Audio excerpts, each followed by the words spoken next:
How Did We Get Here on College Football? Made by George Hayden. The father of American football is Walter Camp. College football is one of America's favorite leisure activities. To begin with, we need to talk about how it was invented. According to Turf Tank, while many individuals add to the growth of the sport, Walter Camp, widely regarded as the father of American football, he suggested a series of rules to make the game more structured and secure in 1880, such as downs, the line of scrimmage, and the neutral zone. Camp also pushed for a smaller playing area and 11 players on each team. His ideas influenced the development of American football as we know it today. Every year, in his honor, the most outstanding collegiate football star receives the Walter Camp Award. Representatives from Yale, Harvard, Princeton, and Columbia convened in 1876 to standardize the game's regulations. These Ivy League schools dominated the sport until the early 1900s when other colleges and universities across the nation started to accumulate popularity. Next, I will be talking about the evolution of football equipment. According to Bleacher Report, when Princeton and Rutgers faced off in the first collegiate football contest in history in 1869, no players donned headgear. In 1893, the Army-Navy tournament in Annapolis saw the first use of headgear. Apart from demonstrating school patriotism, players painted their helmets for more practical reasons in the early days, as quarterbacks could spot their targets easily with a distinct different colored helmet once the forward pass was introduced in 1906. While plastic is still used in football helmets, science is creating new versions that perform better at lighter weights both inside and outside the helmet. Although there are a lot of names that go around for the creator of the football helmet, James Naismith is considered the founder of the football helmet. Over these years, football helmets have gotten a lot of reinforcements due to the potential injuries. James Naismith is also considered the founding father of basketball.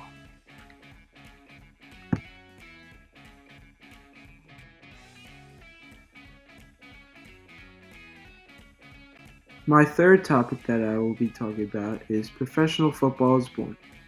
According to History.com, on August 20th, 1920, 7 men gathered at the Jordan and Hump Mobile Auto Showroom in Canton, Ohio, including famous all-around athlete and football star Jim Thorpe, to form a professional football league. The American Professional Football Conference, APFC, it acted as the forerunner to the extremely successful National Football League. Professional football developed in Pennsylvania in the 1890s as local sports teams became highly competitive. In November 1892, the Allegheny Athletic Association recruited former Yale football standout William Hellifinger to compete in a contest against the Pittsburgh Athletic Club, making him the first ever advertised football player. The Allegheny Athletic Association was made up entirely of paid athletes by 1896, making it the sport's first advertising group. College football in the 1930s. According to theathletic.com, on a November day in 1930, when Southern college football was quickly becoming entwined with Southern identity, one of America's most politic personalities turned up at a practice field in Baton Rouge, Louisiana. Huey Long, the cruel governor who had escaped an impeachment attempt the year before, presumably there to observe LSU practice for its impending grudge game against Tulane. But it quickly became obvious that Long was only there to further his interest.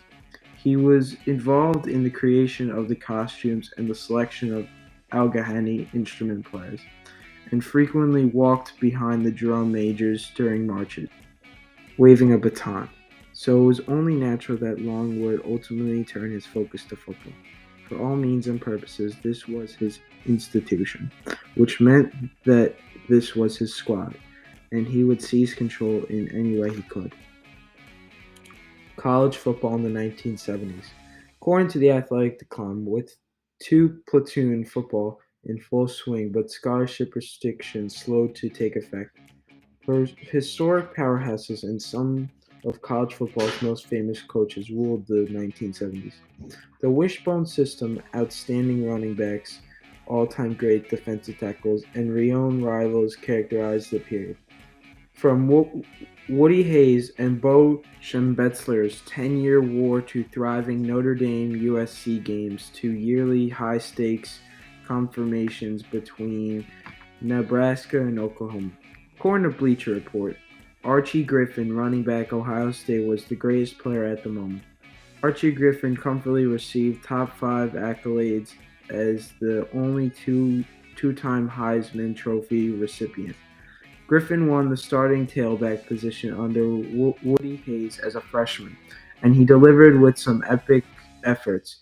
Archie Griffin rushed for more than 1,400 yards in each of his final 3 seasons, but his junior year was his finest when he rushed for 1,695 yards and 12 touchdowns in 1974.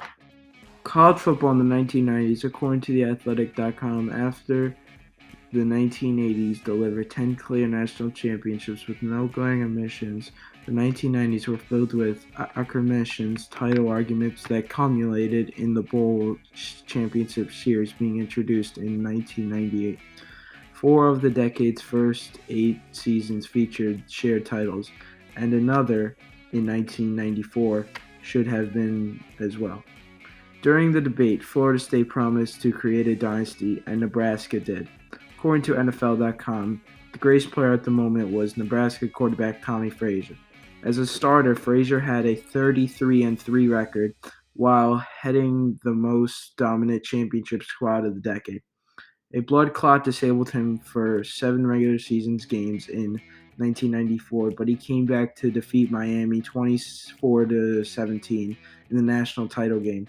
The following year, he rushed for 199 yards against Florida to earn his second national championship in a 62-24 thrashing. College football in the 2000s. According to theathletic.com, we may look back at the 2000s as one of the college football's golden eras. Yes, much of the time was spent bickering about the BCS, but the 2000s delivered arguably college football's greatest game, its wackiest season, and some of its most iconic upsets, not to mention an offensive revolution. According to NFL.com, the best player of that time was quarterback Tim Tebow of Florida. Tebow had a magnificent college career. He was a key backup as a true freshman on a national title team in 2006. He ran for a touchdown and also threw for a score as Florida steamrolled Ohio State in the 2006 national championship game. Then started in his final 3 seasons with the Gators. He won the Heisman in 2007, the first sophomore to win the award that season. He became the first player in NCAA history with at least 20 touchdowns as a runner and passer in the same season. In his final 2 seasons, Tebow guided Florida to a 26-2 record, including the national title in 2008. He was a Heisman finalist as a junior and senior, and finished his career with 9,285 passing yards, 2,947 rushing yards, 88 passing touchdowns, and 57 rushing touchdowns. He is second in NCAA history in career passing efficiency and is only one of 2 players in NCAA history to run and pass for at least 50 touchdowns each and to account for at least 300 points as a runner and 500 as a passer. In 4 bowl games, he accounted for 12 touchdowns. He was a first-round pick of the Denver Broncos in the 2010 draft. And finally, I will be talking about the Heisman Trophy. According to Britannical.com, the Heisman Trophy is a yearly given award to the finest collegiate football player in the United States as determined by a sportswriter poll. The trophy was created in 1935 by the Downtown Sports Club of New York City and named after its first sports director, John Heisman, an athlete and a successful instructor in the 1890s and early 1900s. The first recipient of the honor was John J. Berwagner of the University of Chicago. Archie Griffin of Ohio State University is the only Heisman Trophy who has won it twice, 1974 and 1975. In conclusion, college football is one of the most popular sports in the U.S. College football continues to improve. One day it might surpass the NFL in popularity.